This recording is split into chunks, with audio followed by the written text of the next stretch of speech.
بسم الله الرحمن الرحیم. من مهدی عابدی هستم و باز هم با آموزش زبان اکشن اسکریپت 3 در خدمت شما هستم. در ویدئوی قبلی کدهایی برای ساخت یک MP3 پلیر نوشتیم، ولی معمولا به این صورت کدها نوشته نمیشن. زبانهای شیگرا ویژگی به نام قابلیت استفاده مجدد دارند. حالا این یعنی چی؟ یعنی برای یک مسئله کدی می نویسیم و بعد هر موقع باز به اون مشکل برخوردیم خیلی راحت از اون کدهای قبلی دوباره استفاده میکنیم. حالا به نظرتون این کدهایی که ما برای MP3 پلیر خودمون نوشتیم چقدر قابلیت استفاده مجدد دارن؟ اگه برنامه ما خیلی بزرگتر بود و قسمت‌های بیشتری داشت چی؟ اگه به همین صورت عمل کنیم و تمام کدها رو در کلاس اصلی بنویسیم، بله، برنامه در هم و بر همی خواهیم داشت که تمام کردن این طور کارها بسیار سخت و عذاب آوره و هرچی جلوتر میریم بیشتر توی نام متغیرها و توابع مختلف دست و پا میزنیم. اینجاست که شاید بگید ای بابا، این زبان اکشن اسکریپت عجب زبان مزخرفیه، بهتر برم سراغ یه زبان برنامه‌نویسی دیگه یا یه برنامه دیگه. اما مطمئن باشین که باز هم به مشکل برمیخوری، چون مشکل از خود ماست که درست از قابلیت‌های شیگرایی زبان استفاده نکردیم و به همین علت به مشکل برخوردیم. اجازه بدین که این حرف‌ها رو به صورت عملی ببینیم. بگذارید همین پروژه قبلی خودمون، یعنی همون MP3 پلیر ساده‌ای که ساختیم رو اصلاح کنیم و یک برنامه با قابلیت استفاده مجدد بالا بسازیم. برای این کار من اول یک کلاس جدید با نام سوندلیست میسازم و در کلاس اصلی مشخصه هایی که برای کار با صدا بودند را برمیدارم و اونها را توی کلاس جدید یعنی سوندلیست قرار میدم. همچنین ایمپورت هایی هم که برای اونها نیاز بود رو برمیدارم، چون که توی این کلاسی که به اونها نیاز نداریم و توی سوندلیست مورد نیاز هستن.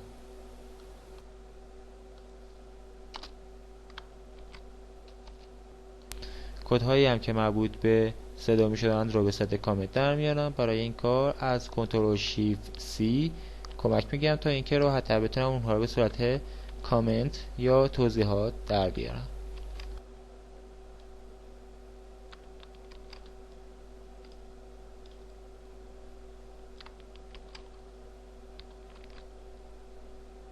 من اول نیاز به متدی دارم که بتونم با استفاده از اون لیست آهنگ‌های خودم رو وارد کنم. برای همین من تابعی به صورت عمومی و با نام اد درست میکنم تا اینکه بتونم این کار رو انجام بدم. قبلا برای اینکه لیستم رو وارد کنم از پوش استفاده میکردم و میتونستم در اون هر چند تا مسیری که میخواستم وارد کنم. اگه توجه کنیم میبینید که داخل اون پارامترز نوشته شده. تریس هم که استفاده کردن در واقع همین خصوصیت رو داره. پس ما برای اینکه بتونیم از این خصوصیت استفاده کنیم باید به این صورت عمل کنیم که ابتدا 3 تا نقطه میذاریم و بعد از اون پارامترز رو تایپ میکنم. حالا چطور از این شیء پارامترز استفاده کنیم؟ مشخصه که مجموعی از اطلاعات داخل این پارامترز هستن، پس من باید از حلقه ها استفاده کنم.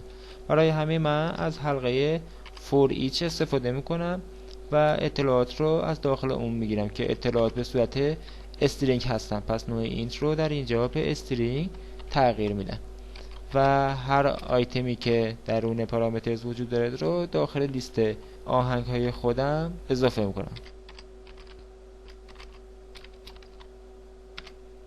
کار بعدی ما ساخت یک متد به نام پلی هست که آهنگ جاری رو برای ما پخش کنه. پس اول تابعی با این نام و به صورت عمومی تعریف میکنم و کدهای داخل اون رو هم از کلاس اصلیمون برمیدارم و داخل اون قرار میدم و از حالت کامنت هم اونها رو خارج میکنم. همین کارا برای متدهای پاز، استاپ، نکست و پریویوز هم تکرار میکنم.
چون که توابع کنترلگر دیگه در این کلاس نیستن، پس من باید توابعی که وجود دارد را اصلاح کنم و اونها رو به استاپ و پلی تغییر نام بدم که من این کار رو هم توی توابع نکس و هم توی توابع پریویوز انجام میدم. همه چیز تموم شد. حالا هر کجا که نیاز پخش صدا داریم این فایل کلاسی رو در اونجا کپی میکنیم و یک نمونه از اون میسازیم و از اون شروع به استفاده میکنیم. مثلا در همین کلاسی که داریم از اون استفاده میکنیم. پس اول نمونه از اون به صورت عمومی میسازیم.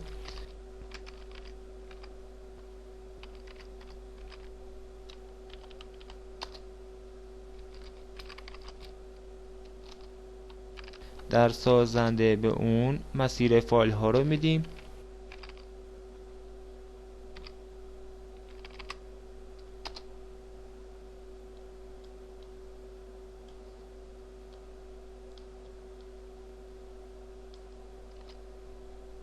و در کنترلگرها هم متدهای مورد نیازمون رو فراخوانی میکنیم.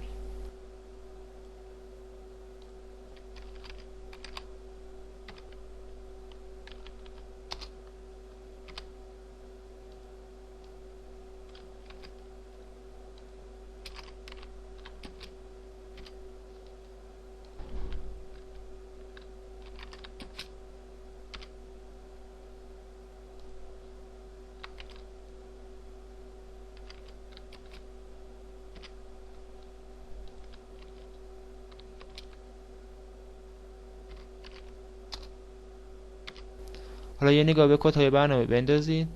میبینیم که چقدر اونها کمتر شدن و حالا دیگه نیاز نداریم به متغیرهایی مثل سوند چنل فکر کنیم، چون قبلا این کار رو انجام دادیم. فکر کنم حالا دیگه به اهمیت این کار پی بردیم و از حالا به بعد سعی میکنیم که کار رو یک بار برای همیشه انجام بدیم. نمیدونم، شایدم بخواید مثل اروپاییان قرون وسطا عمل کنید. انتخاب با شماست. اگر این روش رو انتخاب کردین اجازه بدین چند تا چیز کوچولو و جالب هم خدمتتون عرض کنم. در برنامه‌نویسی شیگرا ما چیزی داریم به نام کپسوله کردن. حالا این یعنی چی؟ یعنی کاربری که از کد شما استفاده میکنه فقط باید به اون چیزهایی که نیاز داره باید دسترسی داشته باشه. مثلا توی کد ما کاربر نیازی به سوند یا سوند چنل نداره، پس باید کاری کنیم که اونها رو نبینه. یعنی وقتی که ما توی کلاس اصلیمون از میوزیکس که نمونه ای از این کلاس سوند لیست استفاده میکنیم، زمانی که نقطه رو میزنیم نباید شیء سوند یا سوند چنل رو ببینیم. این کار چطور میشه انجام داد؟ درسته، سطوح دسترسی، یعنی با پابلیک، پرایوت، پروتکتید و اینترنال. البته اینترنال زیاد استفاده نمیشه و سطوح دیگر استفاده میشه، به این صورت که اگه خواستید متد یا شیء شما قابل دسترس باشه از پابلیک، اگه خواستید هیچ جنبنده‌ای جز کلاس خودتون ازش استفاده نکنه از پرایوت، و اگر خواستید که اگه کلاسی که کلاس شما رو به ارث برده برای اون قابل دسترس باشن و بتونن تغییراتی رو در متدها یا اشیاء شما به وجود بیارن از پروتکتید استفاده میکنیم. ما در اینجا میخواییم که متدها قابل دسترس باشن، پس اونها رو پابلیک قرار میدیم و مشخصه هایی هم که میخواییم قابل دسترس نباشند رو به صورت پرایوت تعریف میکنیم.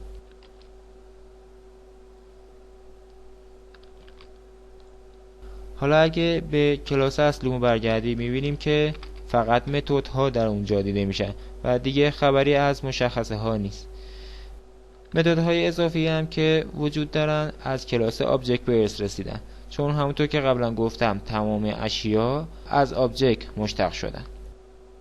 چیز جالب دیگه ای هم که وجود داره اینه که شما هم میتونید برای متدها و متغیرهای خودتون یک سری توضیحات بنویسید که در زمان استفاده از اونها کمکتون کنه. مثلا برای فهمیدن عملکرد یک متد یا یک مشخصه لازم نباشه که کدهای خودتون رو دوباره مرور کنید. کدهایی که برای خود فلش هم وجود داره این خصوصیت رو دارن. همونطور که قبلا دیدیم ما وقتی که روی متد یا مشخصه‌ای میرفتیم که توی کلاس‌های دیگه تعریف شده بودن یه سری توضیحاتی رو به ما ارائه میداد و ما می‌خوایم کاری کنیم که ما همچنین توضیحاتی رو داشته باشیم.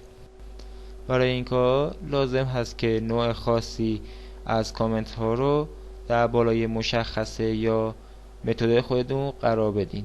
این کامنت ها رو بهشون جاوا داک گفته میشه و در واقع تنها هدف از اونها اینه که توضیحاتی رو در مورد اون تابع یا متد ما در هنگام استفاده از اونها در اختیارمون قرار بده. مثلا من میتونم جاوا داکی به این صورت داشته باشه. این کامنت ها با یک اسلش استار شروع میشن و با یک استار اسلش تموم میشن. خطوطی که مربوط به توضیحات میشن با یک علامت ستاره فاصله شروع میشن و بعد از اون توضیحات قرار میگیرن. خط اول توضیحاتی کلی در مورد متد یا مشخصه ما رو ارائه میده که میتونه به صورت چند خطی هم باشه. بعد از اون ما میتونیم یک سری از مشخصه هایی رو برای خودمون تعریف کنیم یا نکنیم. مثلا میتونیم برای پارامترهایی که وجود داره در واقع توضیحاتی رو ارائه بدیم که برای این کار اول علامت ات و سپس کلمه پارام رو بنویسیم و بعد از اون نام پارامتر خودمون رو بنویسیم و بعد از اون توضیحاتمون رو بنویسیم که میتونیم برای هر پارامتر به صورت جداگانه و در یک خط توضیحات رو بنویسیم.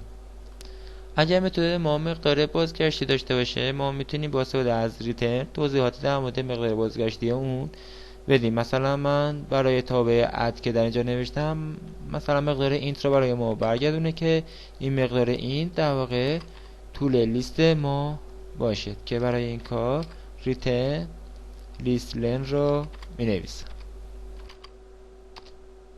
یک مشخصه دیگه ای که ما میتونیم اضافه کنیم علامت ات به علاوه سی هست که با استفاده از اون میتونیم یک لینک دیگه به قسمتی از توضیحات جاهای دیگه به اون بدیم.